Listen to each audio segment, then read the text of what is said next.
दोस्तों, ज्ञान की बात चैनल पर आप सभी का स्वागत है। आइए आज फिर नई कहानी में प्रवेश करें।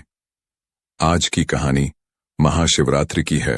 हर साल महाशिवरात्रि का पर्व श्रद्धा और भक्ति के साथ मनाया जाता है। यह शिव भक्तों के लिए विशेष महत्व रखता है क्योंकि इस दिन भगवान शिव और माता पार्वती का पवित्र विवाह संपन्न हुआ था। कहा जाता है कि इस रात भगवान शिव तांडव नृत्य करते हैं और भक्तों की सभी मनोकामनाएं पूरी होती हैं। लेकिन क्या आपने कभी सोचा है कि इस पर्व की शुरुआत कैसे हुई?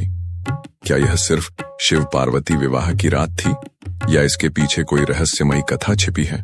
आज मैं आपको एक अनसुनी और अनूठी कहानी सुनाने जा रहा हूं जो महाशिवरात्रि के गूढ़ रहस्य से जुड़ी है। यह कथा किसी प्राचीन कालखंड में घटी थी जब देवता और असुर दोनों शिव की आराधना करते थे। इस कथा में भक्ति, तपस्या, रहस्य और अद्भुत चमत्कारों का संगम है। आइए इस दिव्य यात्रा पर निकलते हैं। बहुत समय पहले त्रिलोक में अराजकता फैल गई थी। असुरों का अत्याचार बढ़ गया था और अधर्म का साम्राज्य फैल रहा था। पृथ्वी, स्वर्ग और पाताल सभी उनकी क्रूरता से कांप रहे थे। असुरों का राजा था दुष्ट तारकासुर, जिसे भगवान ब्रह्मा से अमरता का वरदान प्राप्त था। तारकासुर ने अपनी शक्ति से सभी देवताओं को पराजित कर दिया और देवलोक पर अधिकार कर लिया। वह इतना क्रूर था कि उसने देवताओं को बंदी बना लिया और स्वर्ग में अपने महल का निर्माण कर लिया। हर ओर त्राही त्राही मच गई। देवताओं ने भगवान विष्णु से सहायता मांगी। तब विष्णु ने कहा, तारकासुर को केवल भगवान शिव का पुत्र ही मार सकता है, लेकिन शिव तो योग साधना में लीन है। हमें माता पार्वती की सहायता लेनी होगी क्योंकि वही शिव को विवाह के लिए प्रेरित कर सकती हैं। इस बीच हिमालय की कन्या पार्वती, जो पिछले जन्म में सती के रूप में शिव की अर्धांगिनी थीं, फिर से शिव को प्राप्त करने के लिए कठोर तप कर रही थीं। उन्होंने घोर जंगलों में जाकर कठिन व्रत रखा। उन्होंने केवल पत्तों का सेवन किया और अंततः निराहार रहकर शिव की आराधना करने लगीं। उनकी तपस्या इतनी प्रबल थी कि स्वयं देवर्षि नारद ने आकर भगवान शिव को सूचित किया।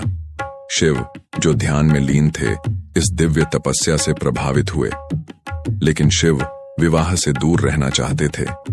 तब स्वयं कामदेव ने हस्तक्षेप किया।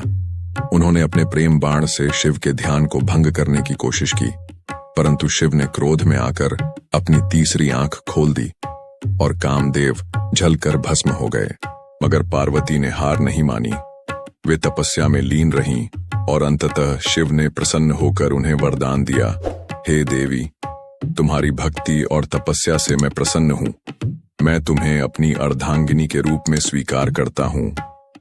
भगवान शिव और माता पार्वती का विवाह एक दिव्य आयोजन था।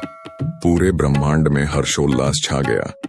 सभी देवता, आर्षि, मुनि और सिद्धगण इस विवाह में सम्मिलित हुए। भगवान शिव अपनी बारात लेकर कैलाश से हिमालय की ओर निकले। इस बारात में भूत, प्रेत, नाग, राक्षस और अघोरी शिवगण थे, जिनकी विचित्रता देखकर पार्वती की माता मेनका भयभीत हो गईं। लेकिन जब शिव ने दिव्य रूप धारण किया तो सभी मोहित हो गए। शिव पार्वती का विवाह संपन्न हुआ और इस पावन रात को महाशिवरात्रि के रूप में मनाया जाने लगा। जब शिव और पार्वती का विवाह हुआ तो शीघ्र ही उनके पुत्र कार्तिकेय का जन्म हुआ। कार्तिकेय ने बड़े होकर तारकासुर का वध किया और देवताओं को उनके अधिकार वापस मिले।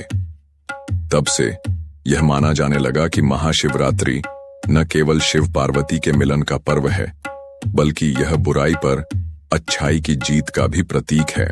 महाशिवरात्रि की रात को जागरण करना, शिवलिंग पर जल, दूध और बेलपत्र अर्पित करना अत्यंत शुभ माना जाता है। इस दिन व्रत रखने से पुण्य की प्राप्ति होती है और शिव स्वयं अपने भक्तों को आशीर्वाद देते हैं। यह रात हमें यह भी सिखाती है कि भक्ति और तपस्या से असंभव को भी संभव बनाया जा सकता है। पार्वती जी की तपस्या हमें सिखाती है कि सच्ची श्रद्धा से भगवान को प्रसन्न किया जा सकता है। शिव अनादि हैं, अनंत हैं, वे काल के भी काल हैं। उनकी महिमा को शब्दों में बांधना असंभव है, लेकिन जो इस रात्रि को सच्ची श्रद्धा से मनाते हैं, वे शिव की कृपा प्राप्त करते हैं। तो दोस्तों, कैसी लगी आपको आज की कहानी? अगर पसंद आई हो तो कृपया वीडियो को लाइक करें और कमेंट में जय भोलेनाथ जरूर लिखें। अभी तक आपने हमारी चैनल को सब्सक्राइब नहीं किया तो कर लीजिए, ताकि आने वाली हर वीडियो आपको मिलती रहे। नमस्कार, धन्यवाद।